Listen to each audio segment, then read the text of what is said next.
When I think of Philippe Halsman's work, I have to refer back to my teenager years when I wasn't a photographer, but interested in photography. I discovered Philippe Halsman the first time I went to New York with my father. I insisted on going to ICP, International Center of Photography in New York. What I find special about Philippe Halsman is that he was driven by concept.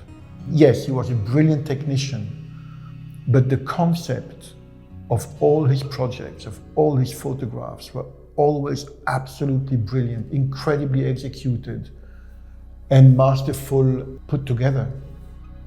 The collaboration with the archive started in a very, very strange way.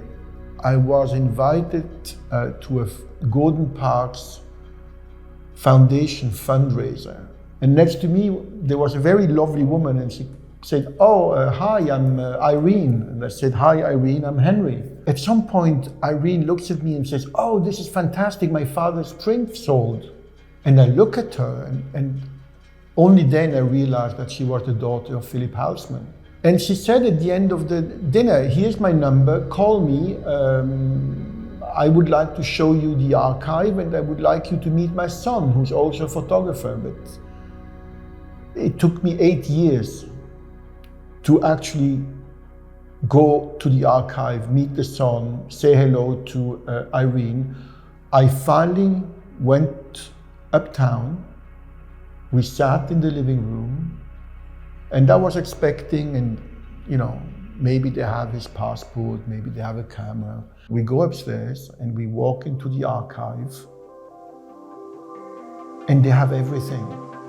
They have the toothbrushes, soap bars, plane tickets, cameras, and then there's another room in the basement, and then there's another storage facility outside Manhattan, and we're talking about tens of thousands of objects. And that's how it came about, and I thought, well, maybe we should do a book. It is interesting to show what he worked with, how these things look like, and most of them are no longer being used today. Back in the day, to be in the lab or to be in the studio was really about craftsmanship. Every photographer built his own tools.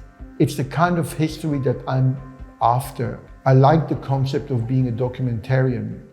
This is really about documenting. This is not really about photography. The last letter, or the last note, is a little note from Henri Cartier-Bresson to Yvonne. Philippe Halsman had passed, so he was paying his respect. The note is incredible because Cartier-Bresson says something along the lines, I didn't always agree with Philippe, but he was a great photographer. It will never translate in an email in 50 years if you have to make a book like this on another photographer. It's just not the same. It's a romantic way to, look at history.